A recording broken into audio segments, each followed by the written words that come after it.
Hassan bin al-Sabah e a Ordem dos Assassinos. No coração da Idade Média, quando cruzadas ensanguentavam o Oriente Médio e impérios se erguiam e desmoronavam, surgiu um homem que se tornaria lenda. Seu nome era Hassan bin al-Sabah, um erudito, um revolucionário e, para muitos, o fundador da mais temida sociedade secreta da história, a Ordem dos Assassinos. Da fortaleza inexpugnável de Alamut, seus seguidores se infiltravam em cidades, cortes e exércitos, eliminando alvos com precisão cirúrgica. Sua arma não era a guerra aberta, mas o medo. Este é o legado do chamado Velho da Montanha, e hoje vamos mergulhar nas histórias, mitos e verdades por trás da lenda dos assassinos. Para entender Hassan bin al-Sabah, é preciso compreender o mundo em que ele nasceu. No século XI, o Oriente Médio era um mosaico de povos, culturas e religiões. De um lado, o Califado Abássida, com sua capital em Bagdá, ainda carregava o prestígio da autoridade islâmica, mas, na prática, estava enfraquecido. De outro, o poder militar dos turcos seljúcidas crescia rapidamente. E no Egito, florescia o Califado Fatímida, governado por uma dinastia xiita ismaelita. Era um mundo de disputas constantes, e também de profundas divisões dentro do próprio Islã, entre sunitas e xiitas, entre diferentes visões da fé e do poder. É nesse cenário turbulento que surge Hassan bin al-Sabah.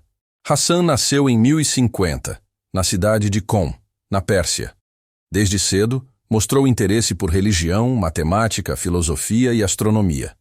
Era um homem de intelecto afiado, um buscador de verdades. Na juventude, viajou até o Egito, coração do Califado Fatímida.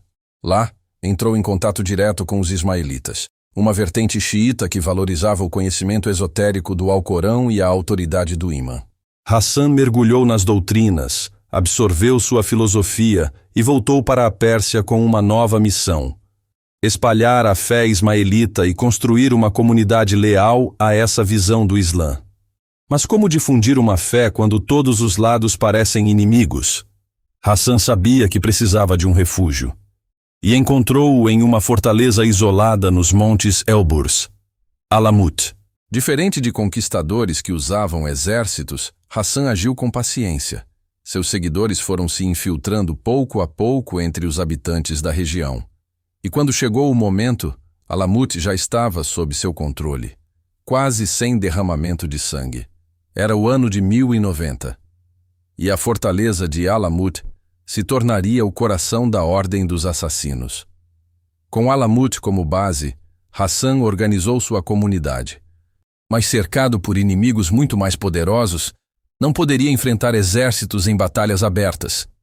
A solução foi uma tática inovadora: o assassinato seletivo. Seus agentes eram chamados de Fidai, aqueles que sacrificam suas vidas pela causa. Eles não eram soldados comuns, eram treinados para se infiltrar em meio ao inimigo. Disfarçavam-se como mercadores, monges, até servos. Esperavam o momento certo. E então, atacavam, sempre em público, sempre com impacto. O objetivo não era apenas matar, mas enviar uma mensagem. O inimigo poderia estar em qualquer lugar, e poderia morrer a qualquer momento. O medo se tornou a maior arma dos assassinos. Quando os cruzados chegaram ao Oriente, se depararam com esse inimigo invisível. Relatos de fidais que atacavam reis e generais se espalharam rapidamente. A fama dos assassinos percorreu toda a Europa. E quanto mais a história viajava, mais fantástica ela se tornava. Cavaleiros voltavam para casa falando sobre uma seita que surgia das sombras e matava diante de multidões.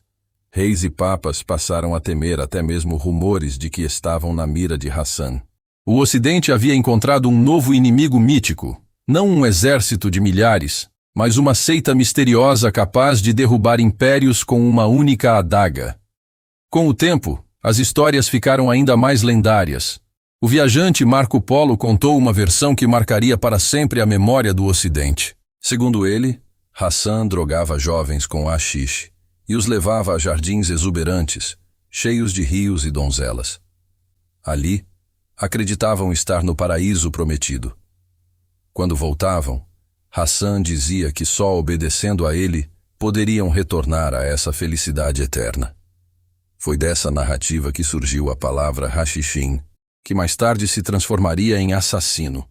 Embora os estudiosos modernos afirmem que essa história é exagerada ou até propaganda inimiga, ela se espalhou com força e consolidou a imagem dos assassinos como uma sociedade secreta fanática, capaz de qualquer coisa.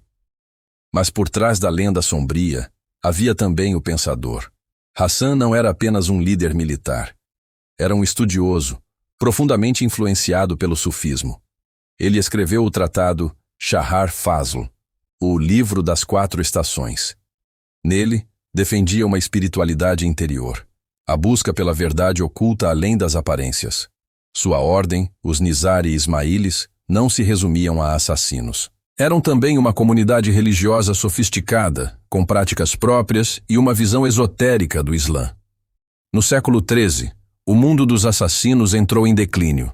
O poder devastador dos mongóis chegou à Pérsia, e em 1256, após um cerco brutal, a fortaleza de Alamut foi destruída. Mas a ordem não desapareceu por completo. Os Nizari sobreviveram em comunidades dispersas, mantendo viva sua fé e identidade. Séculos se passaram.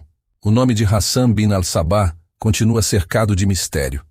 Lendas de Hashish, jardins secretos e fidais letais ecoam até hoje. Da Idade Média ao mundo contemporâneo, sua história inspirou livros, filmes e até jogos, como Assassin's Creed. Entre mito e realidade, uma coisa é certa: os assassinos provaram que o poder das ideias e do medo pode ser mais duradouro que qualquer espada. E assim, do alto das montanhas do Irã, o eco do velho da montanha ainda ressoa até os nossos dias. Gostou desse mergulho na história secreta dos assassinos? Deixe seu like, inscreva-se no canal e ative o sininho para mais mistérios da Idade Média.